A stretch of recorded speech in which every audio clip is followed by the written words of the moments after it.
يا صباح الجمال، ازيكم عاملين ايه؟ يا رب تكونوا بخير وبأفضل حال. النهارده بقى هنعمل روتين كده في السريع.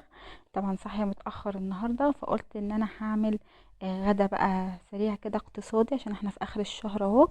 هنعمله بقى بدون لحوم، وعايزة بقى أكلة حلوة وبسيطة وسهلة، وكمان أي حد بيحبها يعني، محدش ما بيحبهاش.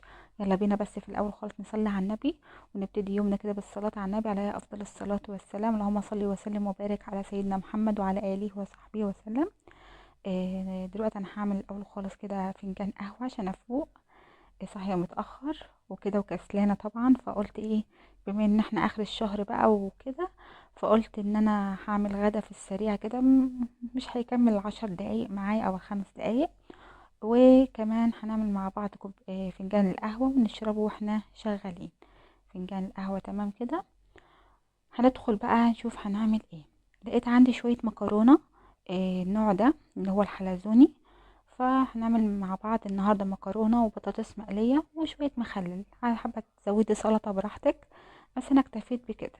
اهو عندي شوية المكرونة دول، فقلت هعملهم غدا وهيبقى غدا جميل جدا. قدامك كذا اختيار، ممكن تعملي المكرونه دي وايت صوص، ممكن تعمليها بالصلصه الحمراء زي ما انا هعملها النهارده بالصلصه الحمراء. معايا بصلايه صغيره وطماطم، بتاع 4 طماطمات او 5 طماطميات، ومعلقه توم كبيره مهروسه، ومعايا صلصه. اول خالص الميه سبتها تغلي على النار، وبعد ما غليت رحت نزلت بكميه المكرونه اللي انا حباها. هاسيبها بقى تتسلق، لان طبعا المكرونه وهي بتتسلق ما بحطلهاش ولا صلصه، ولا اسفه ما بحطلهاش زيت، ولا بحط لها ملح. لو حطيت لها زيت، الصوص اللي انت هتحطيه بعد ما تتسلق مش هيثبت على المكرونه. فانا بحطها كده في الميه بس، ما احطلهاش اي اضافات تانية. تمام. هسيبها تتسلق، على ما تتسلق بقى هنعمل مع بعض الصوص الاحمر، الصلصه. وهنشوف ازاي هنعملها مع بعض. اول حاجه ضربت البصلايه. البصلايه دي اختياري، ممكن تستخدمي توم بس، ممكن يعني ما تحطيش بصل، براحتك خالص، بس انا حبيت احط بصل المره دي. عملت بصلايه صغيره خالص وفرمتها ناعم جدا عشان ما تبانش معايا في الصوص. بعد كده هضرب برضو الطماطم. حطيت كميه الطماطم، وهحط عليها فنجان ميه كده او مج ميه، ومعلقه سكر صغيره. تمام، عشان خاطر طبعا الحموضه بتاعه الطماطم، اي حاجه فيها طماطم سواء طبيخ سواء صلصه مكرونه اي حاجه، صلصه كشري، بحط في الطماطم وانا بضربها او بسبكها، بحط لها معلقه سكر صغيره، عشان الحموضه ما تعملش حرقان للي هياكل. ضربتها كويس جدا في الكبه. وبعد كده في ناس بتحب تصفي الطماطم، في ناس لا. انا بحب اصفي الطماطم، ما بحبش القشر بتاع الطماطم ده يبقى في الاكله بتاعتي. بعد كده بقى رحت حولت المكرونة على عين التانية تستلق جنبي على ما اعمل الصوص. حطيت شوية زيت، ونزلت بيه البصلاية الأول خالص المفرومة. هشوح فيها كويس جدا، بس وأنا بشوح فيها كده هضيف معلقة سكر صغيرة، بتتكرمل مع البصل كده، بتدي طعم كرملة كده حلوة في الصلصة بتاعة المكرونة. آه، بتبقى حلوة جدا، قريبة من مكرونة المطاعم او صلصة المطاعم اللي بره. جربيها، ما بتبقاش الصلصة مسكرة ولا حاجة، ولكن بتدي كرملة حلوة قوي للبصلة، وتخليها تدي تحميرة حلوة كده. انا طبعا البصلة مش عايزاها تحمر قوي، انا عايزاها تاخد اللون الذهبي وتتكرمل مع السكر. وهنا بقى رحت اقلب المكرونة عشان ما تلزقش في بعض. اديت لها تقليبة كده، وبعد كده هرجع تاني للبصلة. اول ما تبتدي البصله معايا ان هي خلاص هتدبل وهتدخل في اللون الذهبي اللي هو فاتح، هروح عامله ايه، هروح نازله بمعلقه التوم الكبيره، معلقه توم مفرومه كبيره، وهقلبها كويس جدا مع البصل. طبعا اول ما بتنزلي بالتوم بتحسي خلاص ان هتحمر بسرعه معاكي. بتكون بقى مجهزه الصلصه جنبك. انا طبعا مسكت المعلقه الخشب، لقيت الاسباتيولا عملت زي يعني حاجات بيضة كده، مش شايفة البصلة، فرحت ابتديت ان انا اقلب بيه المعلقة الخشب. نزلت بمعلقتين كبار من الصلصة. ما عندكيش برطمانات، تنزلي بكيسين صلصة بس، وقلبتهم كويس جدا جدا. وبعد كده ايه، هنزل بيه الطماطم. طبعا انا جبت المصفى عشان انا بحب اصفيها، انتي ما تحبيش تصفيها خلاص انزلي بالطماطم على طول على كده من غير ما تصفيها. انا نزلت اهو بالطماطم وجبت معلقه بقى وقعدت اصفي في الطماطم بتاعتي لغايه لما بصفيها خالص. طبعا كميه الصلصه دي كتيره جدا على كميه المكرونه اللي انا عاملاها، فاخدت شويه صلصه على كميه المكرونه، وباقي الصلصه حطيتها في علبه بلاستيك صغيره وحطيتها في الفريزر. وقت لما بكون عايزه استخدمها بطلعها، ما بتاخدش وقت اصلا، ممكن 5 دقايق بتبقى فكت على النار وبتستخدميها عادي جدا. تمام، دي لو انت عملت صلصه ولقيتيها كتير ما ترميش حاجه، مفيش حاجه عندنا بتترمي. بعد كده بقى هسيب الصلصة ان هي تتسبك كويس جدا وتتقل. تمام. هنا كانت المكرونة خلاص اتسلقت معايا، رحت اخدتها صفيتها على الحوض وحطيت المصفى على الحلة عشان تبتدي تصفي المية الزيادة اللي فيها.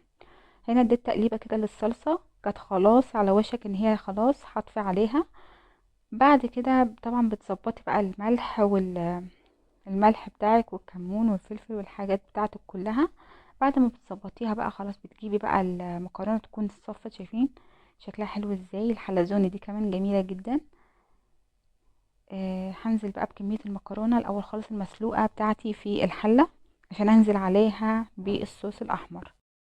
هنا بقى لاحظت ان الصلصه كتيره جدا على كميه المكرونه، فرحت نزلت بشويه كده وقلت هقلب، لو لقيتها محتاجة تاني خلاص هزود، ما لقيتهاش خلاص الباقي الصلصة دي هحطها في علبة. وفعلا حصل كده، حطيتها في علبة الباقي الصلصة وحطيتها في الفريزر. هنا طبعا الكاميرا ظالمة اللون، المكرونة كانت حمراء قوي، كانت لونها جميل جدا. هنا باين ان هي فاتحة بس لا، كان لونها حلو قوي، شايفين شكلها جميل ازاي؟ حلو قوي. طبعا المكرونه بقى العيال بيحبوها مع بطاطس مقليه او شيبسي او اي حاجه، فطبعا مش هنشتري شيبسي والكلام ده، احنا اخر الشهر طبعا والميزانيه مخرمه وكده، فقلنا عندي بقى كام بطاطسايه كده قلت هقليهم. خلاص هنقطعها صوابع كده، وطبعا الزيت بيسخن على النار هنقطعها. ممكن كمان لو ما عندكيش بطاطس قطعي سلطة وكمان مخلل جنبيها وحلو قوي كده. لو عندك بيض اسلقي بيض جنبيها. ما عندكيش خلاص ممكن لو عندك حتة بانيه، ممكن لو حتة فرخة مسلوقة شايلاها في الفريزر فضلت، ممكن تعمليها نظام شاورما معاها، اي حاجة ممكن تنفع معاكي. تمام.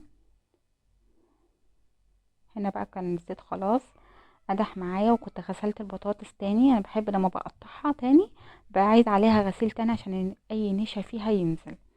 بعد كده نزلت بقى بكمية البطاطس كلها كده، هي الطاسة اخدت معايا كمية البطاطس مرة واحدة عشان انا ما كنتش قالية كتير، يعني كنت قالية طبق واحد. خلاص كده هسيبها بقى لغاية لما تستوي، مش هقلب فيها دلوقتي خالص عشان خاطر ما تشربش زيت مني، هقلب فيها لما تبتدي خلاص ان هي تستوي، كده كده الزيت مغطي البطاطس معايا. هسيبها بقى وبعد كده هنشوف هنعمل ايه تاني. انا ما عملتش اي حاجة زيادة، كان عندي شوية مخلل في التلاجة طلعتهم و وكان اكلنا كده حلو قوي وكان جميل. وعايزه اقول لكم كمان ان هو فضل من الاكل كمان لتاني يوم، فضل من المكرونه، كميه المكرونه دي كانت قليله بس فضل برضو منيها، وفضل بطاطس مقليه وفضل حاجات كتير برضو. فاخر الشهر بقى بنعديها اي حاجه كده، مش لازم كل يوم لحوم لحوم لحوم. حتى لو عندك لحوم ممكن برضو يعني تحط كده اكلات زي كده عشان العيال عندك ما يتعودوش على اللحوم كل يوم. حطي اكلات زي كده بتبقى حلوه برضو، واي طفل في الدنيا دلوقتي بيحب المكرونه بيحب البطاطس. اعملي الحاجات دي من غير لحوم بتبقى حلوه قوي، وهو بتعدي يوم معانا.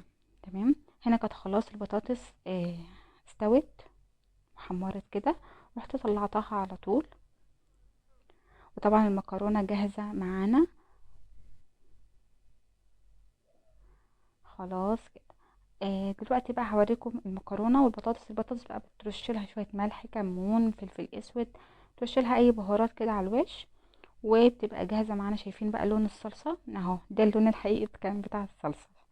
هنا بقى كان عندي قبل ما اغرف كده كان عندي المواعين بقى بتاعه الغدا، قلت هغسلها معاكم. ويلا بقى نبتدي نصلي على النبي عليه افضل الصلاه والسلام. اللهم صل وسلم وبارك على سيدنا محمد وعلى اله وصحبه وسلم. خلاص كده هنغسل المواعين كلها كده في السريع. طبعا ما كانش فيه مواعين كتير اصلا، هي الكبة وكام طبق كده. كانوا فاضلين المصفى وكنكة القهوة. كان مواعين بسيطة جدا. ولما بتنضفي اول باول كده بتحسي اليوم خفيف معاكي، وفعلا اليوم ده كان خفيف جدا. من طبيخ ما كانش يعتبر فيه طبيخ اصلا يعني الاكله دي على بعض كده ما كملتش معايا ال10 دقايق وكانت خلصانه خلاص. وكان في المواعين بسيطه جدا لان انا بروق الحوض بتاعي اول باول. يعني مثلا عملت العشاء بروق مكانه، الفطار بروق مكانه، الغدا طبعا بروق مكانه.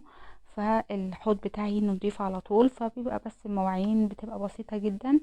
ولو في طبق زيادة معلقة زيادة كده، يعني مش اكتر من كده. يعني ما بسيبش مثلا مواعين يوم لتاني يوم، لا، كده بيبقى احسن. هنا خلصت، قلت هغسل خلاص الحوض كده وانضفه، يبقى كده خلاص خلصت من الحوض. وهغرف بقى الغدا معاكم ونتغدى، وهيبقى فاضل بس مواعين الغدا معايا، وتبقى خلاص الدنيا رايقة كده. اليوم بتاع الغدا كده لحد الغدا خلص. بس كده اهو، شايفين البطاطس اهي هنغرفها مع بعض. والمكرونة بجد كانت الصلصة بتاعتها كانت خطيرة. ممكن بقى تستخدمي تعمليها وايت صوص زي ما قلت لكم. هعملها معاكم في مرة وايت صوص، بتبقى خطيرة، بتبقى جميلة قوي. والمكرونة بقى بتغرفيها في سرفيس كبير او في اطباق صغيرة براحتك اللي انتي حباه. انا هنا غرفتها في سرفيس كبير. وكمان طلعت مخلل وغسلته. شايفين اكلات اخر الشهر دي بتبقى حلوة قوي، بتبقى من غير لحوم كده وسريعة وبسيطة وحلو قوي. شايفين اللون، شايفين شكلها جميل ازاي. وبألف هنا وشفا. جربوا طريقة الصلصة دي وقولوا رأيكم في التعليقات. ولو أول مرة تشوفوني ياريت تشتركوا في القناة وتفعلوا الجرس عشان أي حاجة بنعملها مع بعض. وقولوا لي رأيكم في التعليقات لو عجبكم الفيديو، عجبتكم الوصفة. وأشوفكم في رعاية الله في فيديو جديد.